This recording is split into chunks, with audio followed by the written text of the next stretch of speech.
Welcome everybody, and hello if you're watching, and hello again if you're in the ether. And today we're going to do something a little bit different from what I normally talk about, but I think it is a really important topic to tackle, especially for men, because I don't necessarily believe that we deal with our emotions, our mental health, our mental state, as well as maybe women. I'm not saying this is an and/or conversation.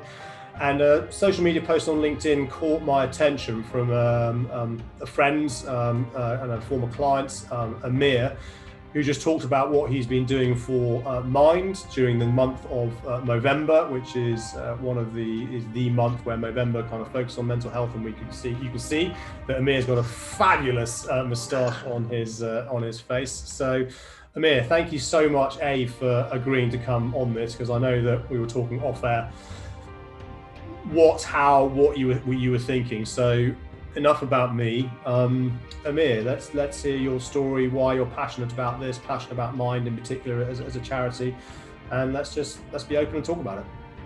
Yeah, absolutely. Thank you first of all for having me. I'm very glad to be here, and it's important, like you say, I think for men especially to talk about mental health, and I'll touch on that a little bit in just a second. But for me, mental health is something I've always been passionate about.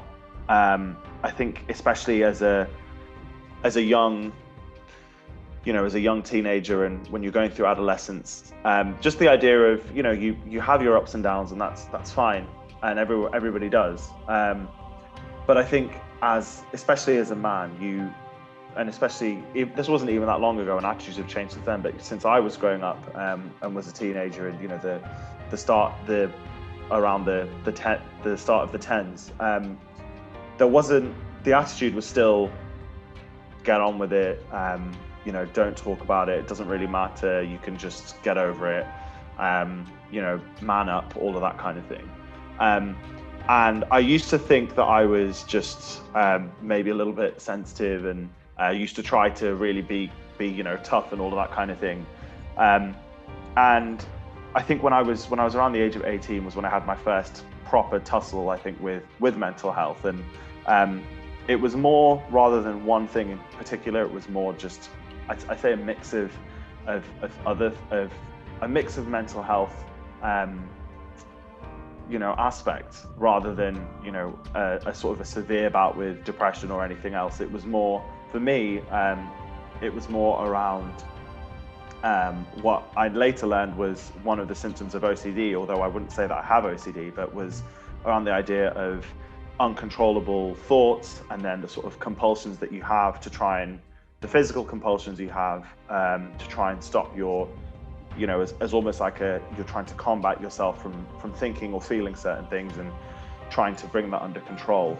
And then, that led to a lot of low mood, low self-esteem, and then with that then comes, although I wouldn't say full-blown anxiety like I know a lot of people have who do struggle with anxiety in a more severe way, but then that leads to anxious thoughts, anxious feelings, and for me it was more a mix of a lot of, I would say, maybe not as intense or serious aspects of different parts of mental health, but then together just having quite an impact on my life at the time. And this was for a lot, same as for a lot of people when I was going to university that first year, which is, I think, as I've realized from the campaign that I'll touch on in a second, is when a lot of people have their first, I think, real kind of experience of mental health, because you're going through life changes. Biologically, you're just a young adult. You still have, I think, all the leftover hormones from puberty or something like that, probably. So yeah, that was how I sort of first experienced it, and I think it was something that felt quite isolating at the time and felt like a flaw, and never really thought about it in terms of mental health until someone in my family encouraged me to go to counselling and speak to somebody about what I was going through. And for me, that was, and this is back in 2011, that was my first exposure to the idea of mindfulness and a lot of the tenets that come with mindfulness about disconnecting from your emotions and you know, not seeing yourself as defined by how you feel, and all the way through to doing breathing exercises and that kind of thing, which now is the sort of thing, thankfully, a lot of people do pretty regularly, through the things like Headspace and Calm and lots of other great apps and ways of doing that. So for me, I think my really the short answer is just, I had mental health. You know, I think everyone has a mental health, and my mental health had a bit of a turn at one point in my life, and then after that, once I started to be able to manage it a bit better, you know, it has its ups and downs. It's never a straight line. But then you notice and you talk to other people who have other problems with mental health, and you just really start to realize how everyone has a mental health in the same way that everybody has a physical health. And we all need to take care of it, even though it's to varying degrees. And it's just something that affects literally every person in the world, but that is still not properly talked about, still has effects that people don't fully appreciate or understand. And there's still a lot of stigma around, and that leads to a lack of funding and all of those things. And there was something you said earlier, which leads me on to how I got into the campaigning side of things, is when I say campaigning, I mean the fundraising campaigns, which was the idea of, you know, if I can do something to help one person, will that help anybody else? And about a year and a half after that first major kind of run-in with mental health for me, I did Movember. Just the idea being, if I can raise a little bit of money and that makes a bit of difference, that's great. You know, that's a good thing. That'll be great. And in that first year, I raised about I remember exactly, actually, £351. And that's actually the only year I've done Movember for the official Movember charity. But it was kind of how I got into the fundraising side of things. Because the year after, I had a close relative die from cancer, and because Movember is related to cancer and mental health, I thought, okay, I'm going to fundraise specifically for cancer that year. And then the next year I thought, well, I'll specifically fundraise for mental health, because again, someone close to me, this was when they were having their kind of their own real kind of experiences with mental health, which was much more severe than anything I had been through. And then it all kind of snowballed from there. Each year, the goal was just to raise more than the year before. But from that first year raising for Movember to then raising for Macmillan, it increased threefold. And then the next year it doubled again. So we were up to about £1,700 in 1 year. So that's when I just realized that I have a generous network of people who are willing to give every year for mental health. So I may as well keep on doing it. And one of the things you mentioned was LinkedIn posts, and the whole campaign has been social media. And for the first few years, I kind of noticed that the funnier the posts were, or funnier I should say, the more people gravitated and the more people would donate. So then I got into the idea of thinking of who are famous people with mustaches, or who has the word Mo in their name, or things like that. So, and then just doing sort of caricatures, parodies, memes, whatever you want to call it, of those people. And it just, for whatever reason, I think maybe it's because it was a fun way of talking about a serious topic, but that made people talk about it, that got people to open up their wallets. So over the last 8 years, and this year being the 9th year, you know, we've managed to raise over £32,000 for Mind, which has been really cool, and something that I never would have anticipated. I think when I first did Movember, my goal was, if I can get to £100 to 3 figures, that would be great. So it's just amazing to see how it snowballed. But I think a big part of that is because of the conversation around mental health, and because of things like this, of you know, people talking about it more. It's led to that appreciation and action around it, I think. Awesome. Well, thank you so much for kind of, you know, sharing your story. What is kind of what does Mind do?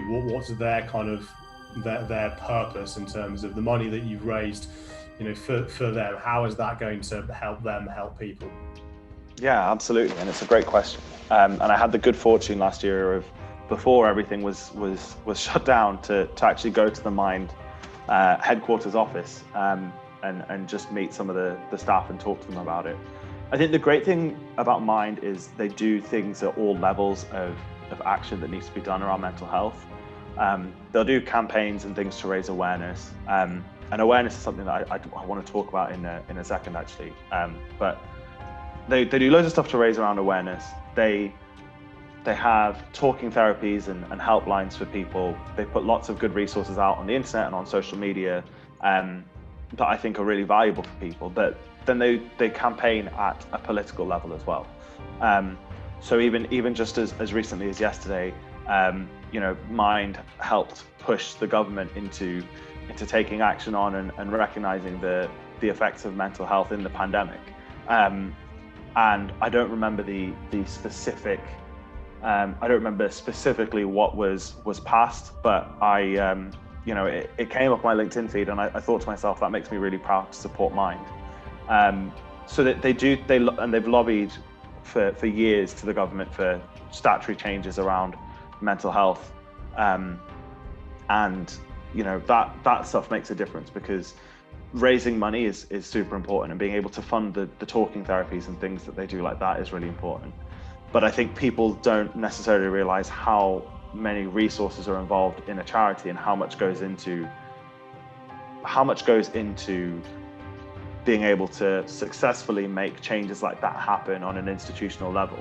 And I think we forget that that's really important, because it was only in the last century that suicide was still a crime, and people were punished by the law if they tried to commit suicide. And that's why people are now saying, don't use the phrase commit suicide, because it comes from committing a crime, because that was the way it was seen. So I think that's what I really like about Mind, is that they're focused entirely on mental health, but they do things at all levels, and they really have the power to make big changes like that happen.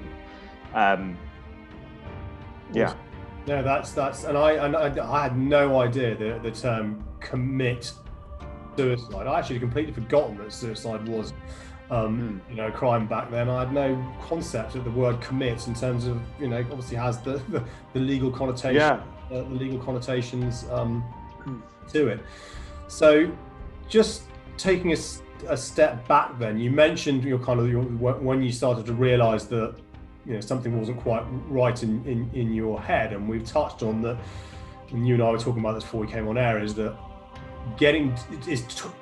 recognizing that there's something happening, stage one, I believe, but then it's talking to someone else about it. So what did you, in terms of, you mentioned the family member that suggested you go and get some help, how were you able to make that decision in your mind that it's okay to talk to a family member? Because we've touched on that, especially as a man, got to man up, bravo, all this kind of machismo stuff. You shouldn't talk about your feelings.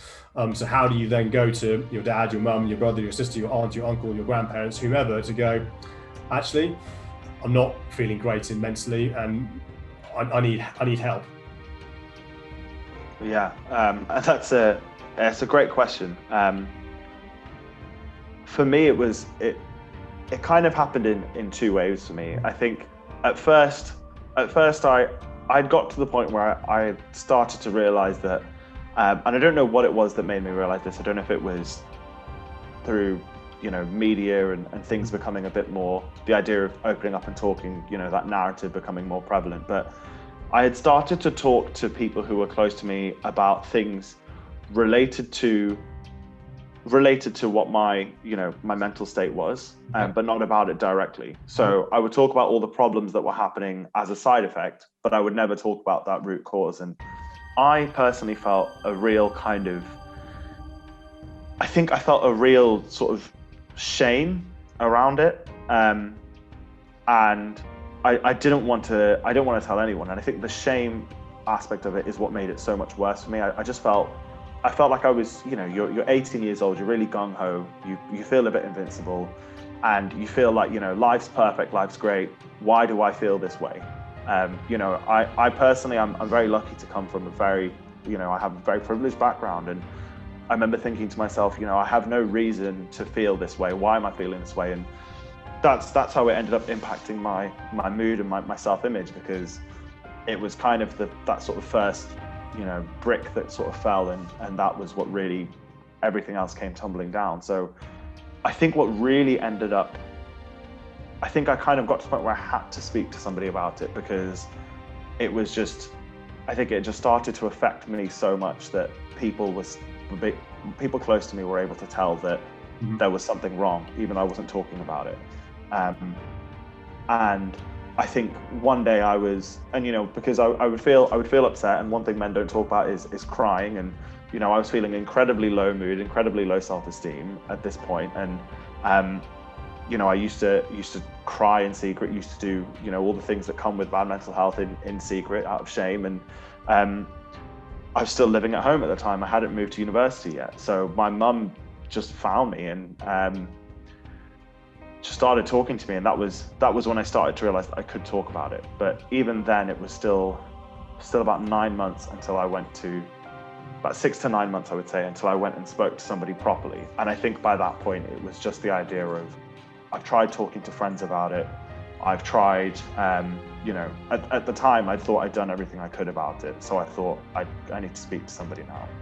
And that's something that I think is really important that people don't realize as well, is it's really important to talk to people, and it's really important to talk to your family and your friends, and people in your wider network, like we were saying earlier, before we went on air. But I think what people don't, the next step that people don't make is realizing that the best person to actually talk to is a professional. It's definitely, always talk to your friends, always talk to your family if you're comfortable to, if you're able to, if they're in a position where they're able to support you. But I think if you really need help, you really have to talk to somebody about it, and someone who can professionally help you, because otherwise I think you're only going to get so far, and that is just such an important step. And I think that's where a lot of people, and myself included, have failed to take that step. And I think when you talk to people who have, which has been the kind of how I've tried to develop the campaign over the years, has been talking to people about their experiences and trying to do interviews with people about them, is when people talk to professionals and they get the help they need, which more often than not does not always have to revolve around medication, it makes a big difference for people. And that's when people can start to actually manage their mental health and feel like it's not overcoming them. Yeah, and it's not. And again, back to the point, it's not a stigma. It's not a you go to the doctor when you're not feeling very well, or whatever it might be. And to your point around the brain needs exercise. Your mental health is no different from your physical stuff. Like the body can break down and needs fixing. And when I tore my rotator cuff in my shoulder, so I'm having to have physiotherapy from an expert to fix it properly. Otherwise, I'll probably let it go by itself. It'll get worse and worse and worse, and then later on in life, that's going to impact your brain.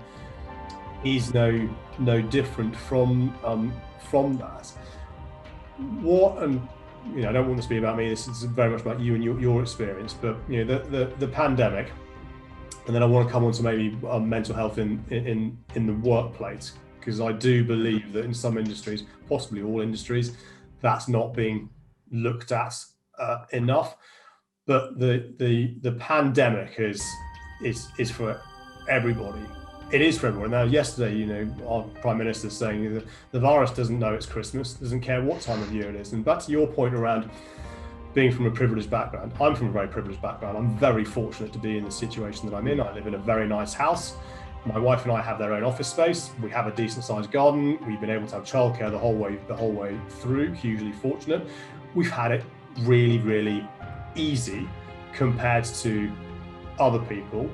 Yet I have had, and I write a blog about this, I have had some moments where I think they were anxiety attacks, I think, of some shape or form, where I was sitting there as a sole director of a company, all through the cracks in terms of any of the government help, and it was things like watching so when lockdown kind of happened the first Monday, I had about an hour kind of meltdown of just sheer terror, as to how am I going to pay the mortgage, how am I going to look after the kids, how am I going to provide, putting it all on me, not necessarily thinking about there's two of us in this relationship and wider people. And then it was silly things. You talk about crying. I cry from time to time. I was watching, I think it was BBC, and I might even go now thinking about it, watching the BBC documentary around sporting events that had happened, that should be happening. I was sat there going, looking at all those happy people, looking at the stadiums for the people, cheering their teams on, like the Olympics when it was the Super Saturday. I just burst into tears and started kind of crying uncontrollably, going, are we ever going to get back to that world? And the point for me is that you said mental health affects everyone. It doesn't matter what strata of income you come from, but for me, the pandemic has kind of really focused the mind, if you will, that you need to talk to people. So what has Mind seen, or what have you seen, any changes that happened because of the pandemic in terms of this being talked about more? What's kind of the experiences that you've seen or stuff you've read about from the varying Mind and the charities that you work with? It's a really interesting one, because I think it's quite mixed across the board. I think you're absolutely right. This is like the type of what we're living through now is probably the closest to living through a world war that I think any generation has seen since the Second World War, I'd imagine, in terms of just how it has affected everyone, society, the economy, our way of life, day to day. So I think in terms of how you see that manifesting on mental health, there's a superficial level and then there's a meaningful level. And superficial doesn't necessarily mean bad, although sometimes I think it can be bad. That's things like, on social media, you see a lot of, and I've seen a lot of this, a lot of posts about checking in on your friends, and a lot of talk about, you see a lot more discussion around mental health, but it sometimes doesn't feel, and I think this, again, this is probably the double-edged sword of social media. A lot of the times you see things like that and you think that you can see that it's maybe, it's kind of using mental health as a hashtag, as a way of getting attention, and sometimes it's a bit hollow. And I think that actually, for people who struggle with their mental health, is probably more isolating and affects people more.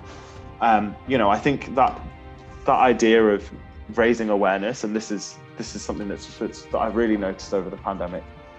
That's where I think you get into this situation of it's important, but there has to be substance and meaning behind it. And I think people in the pandemic and in my own circles, I've noticed people find this more and more frustrating, because I think more and more people are coming to grips with their mental health at the moment.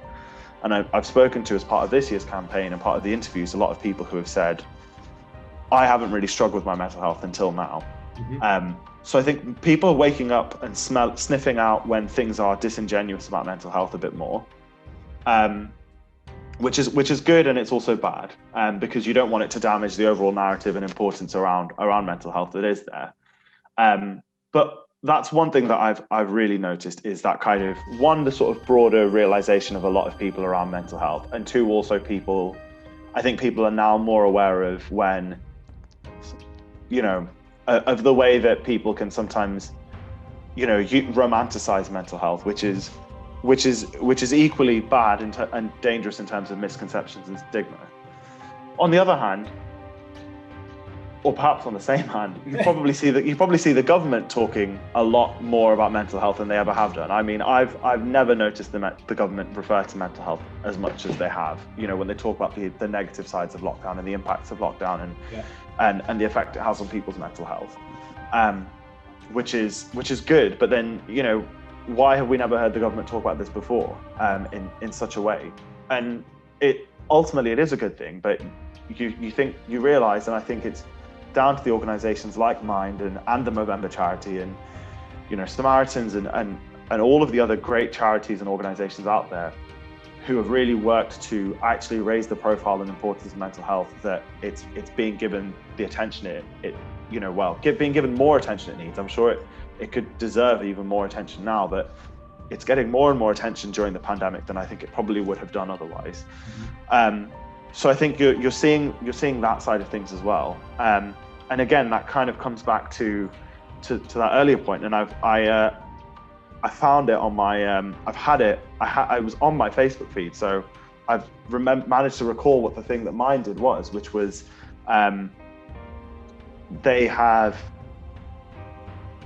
mine had a petition for this winter around a winter mental health support package from the government. And the government announced that they would do that as a result of mine's campaign and pushing for this. And that's the kind of the less superficial level, the important things, because that will probably have longer reaching impact. And that opens the door for more conversation and acceptance in the government. I mean, if mental health affects people seasonally every year, would we have ever seen anything like this in previous years? Probably not. So it's been really, I think it's been very multifaceted, the way that the pandemic has affected people's mental health. Well, I'm sorry, I feel like that was a very disorganized answer to a very straightforward question. Not disorganized at all. And it's the old adage, actions speak louder than words. Yeah. And the superficiality of social media, completely agree with you. And then you do see, and it's not just mental health, there are other kind of charitable campaigns that happen during the year.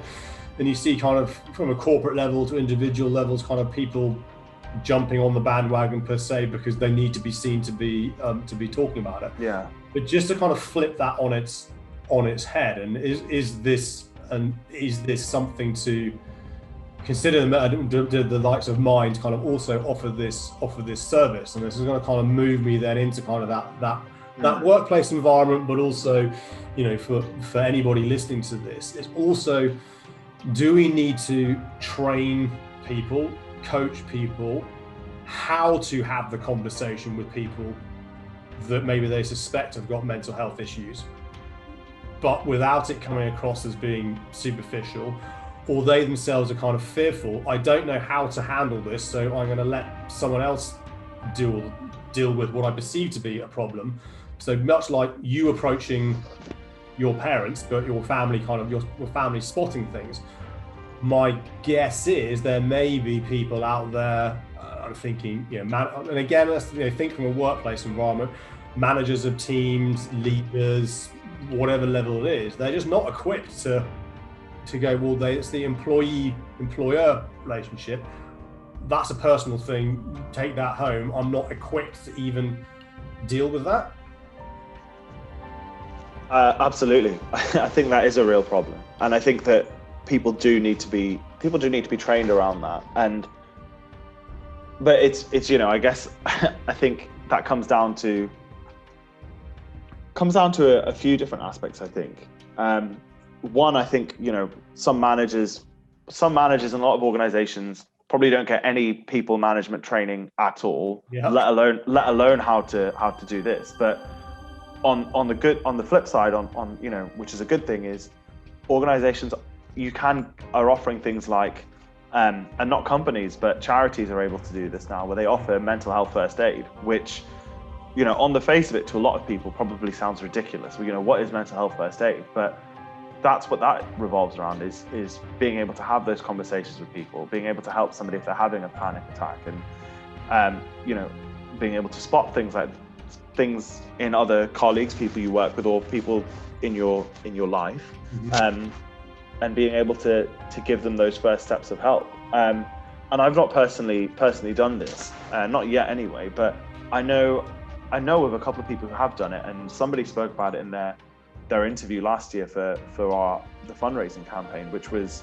that they've done mental health first aid, and they found it really helpful, because not only is it useful just for people to have in a work environment outside of work, but I think it helps people themselves as well to notice within themselves if they're starting to spot the signs of if they're having an episode with mental health, or if their mental health is getting a bit worse. So I think organizations absolutely need to be doing this. And I think it's it's really important in the workplace, because I think the workplace for a lot of people can be a source of a lot of negative mental health, whether it is around financial stability, like you were saying, which has been incredibly important over the last year with the uncertainty and the economic impact of COVID and the pandemic, but also just around if people are having bad relationships with managers or in high pressure situations. I think it's really important for people to have that training, and organizations like mine are starting to offer that, and have been for some time. But there is a big disconnect with industries and with the workplace and being able to do this. And I think the legal industry in particular is one where overworking is glorified. It's almost like you have to be having 90-hour weeks as a trainee or a young associate, if not more, to really kind of earn your stripes and to have those credentials that later in your career you can say, I did this just like everybody else above me did that. And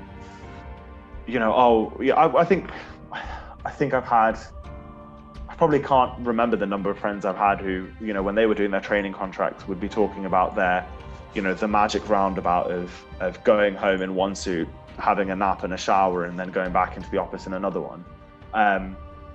And it's, I know it was something you wanted to touch on, was how it affects different industries. And I personally think the legal industry is one that now is paying a lot of, rightly or wrongly, lip service to the idea of mental health,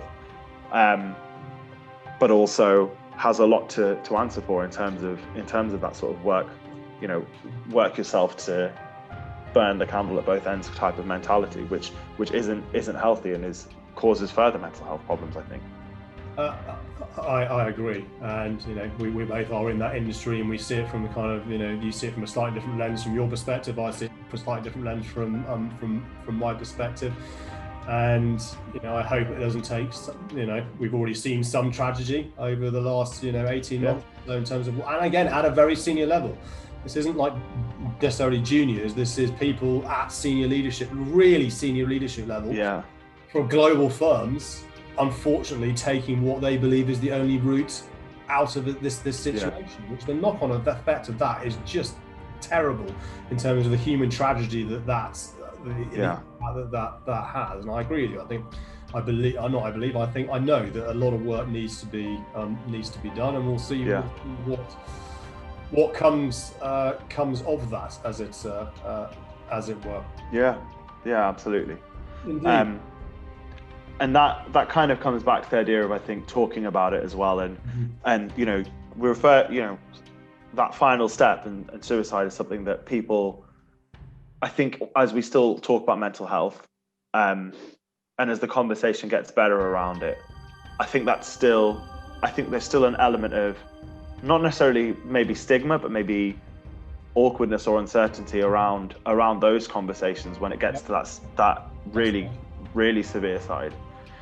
And I think that's something that, conversation-wise, people need to, we can't necessarily maybe prepare everyone to have this conversation, but when we talk about mental health first aid and ways that people can help in the workplace, that's something that is very real, that could happen. And people, I think, I know personally, if a colleague came to me and said, I'm feeling this way, and I'm really considering suicide. They're feeling suicidal, or not even necessarily saying it, but doing things that exhibited that you would feel that way, they would feel that way. I wouldn't know how to have that conversation in the best way, and I think that most people definitely wouldn't. So it is really important to prepare people not only for the smaller conversations, but the bigger ones in these kind of high pressure workplaces. Because, like you said, there have been a number of tragedies in the industry over the last several months, and those are just the ones that we probably know about. Exactly. Unfortunately.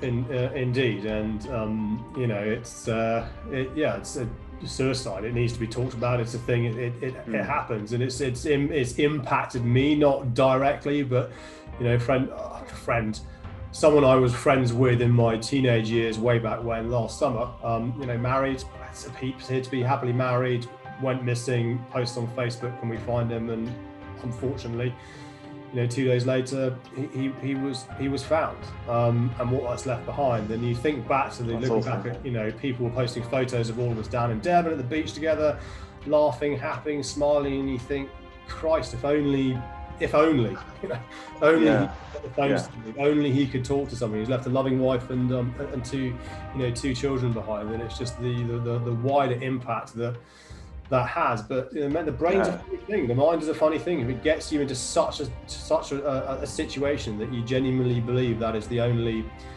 way out. I mean, again, the person that married myself and Nicola how many years ago, unfortunately, a man of God, felt that life was too much and took his own life.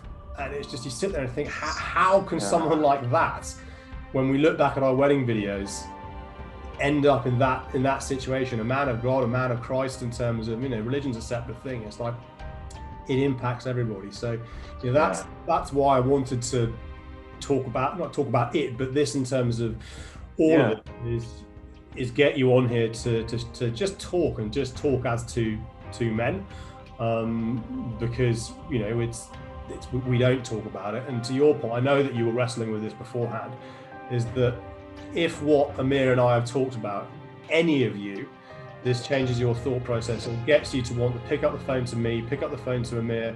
We'll put the links to Mind and any other links to Amir you think are appropriate for people to go and do that. Please do that, because there is a way out, right? Yeah, absolutely. First of all, I'm really sorry to hear that. That's awful. But it does. You're right. It is just it just does come down to the idea that people feel like there is no other way out, and I think that's what a lot of people don't realize when it comes to suicide. You often hear people refer to it as the easy way out, but just think about how incredibly tough it must be for someone in that position to feel like that is the only path left, despite like you say, the things that they may have in their life. That's and I think for the reason why suicide affects men so much more than women, I personally believe, and I wouldn't be surprised, I'm sure there is research that backs this up, but it's just because socially, historically, men do not talk, and not talking, to your point about anyone who is watching this, if they need to talk to someone, to please do so, is because it just makes it so much worse. There's that old adage, problem shared is a problem halved, and it's might not be that simple, but it is definitely true. And I think the opposite is especially true, that if you keep something just to yourself, if you don't talk to anyone, let alone getting help professionally, you just it just gets so much worse than it ever needs to be. So I would I think it's always important to just talk, and that first conversation might seem like such a small insignificant step, but it's so important, because without that first step, then you never get to the end destination. Indeed. Amir, thank you. It's been an absolute, I'm going to go now. I'm going to go. I'll try not to go. I was sitting there, I can feel the lump in my throat coming up. It's been an absolute pleasure talking to you. Genuinely has. Thank you so much. And you as well. And offering your time. We'll put the links to Mind and any other links you suggest that I should add to this podcast to reach out. The links for your charity page and so on. But from the bottom of my heart, genuinely, and hopefully all my listeners who are watching and listening, thank you so much. My pleasure. Thank you so much for having me. It's a really important conversation to have. So it means a lot that we were able to do this. So a big thank you to you.